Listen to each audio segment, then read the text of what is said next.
build your process simulation to meet an objective. The purpose of running a simulation should be clearly defined upfront. Every time that you open or you start a new process simulation, you must have a clear objective at your mind. Sometimes we get the results we want, sometimes we don't, but without knowing what you are looking for, it's not effective to start a process simulation.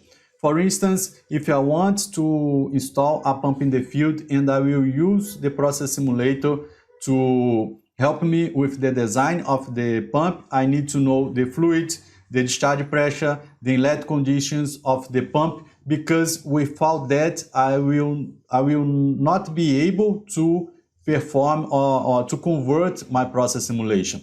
That is not only for plant design, but also if you are working with operations and you want to optimize your process. You need to know what kind of variables you need to do variations or to do some kind of settings to verify if the performance, a better performance, is achieved or not.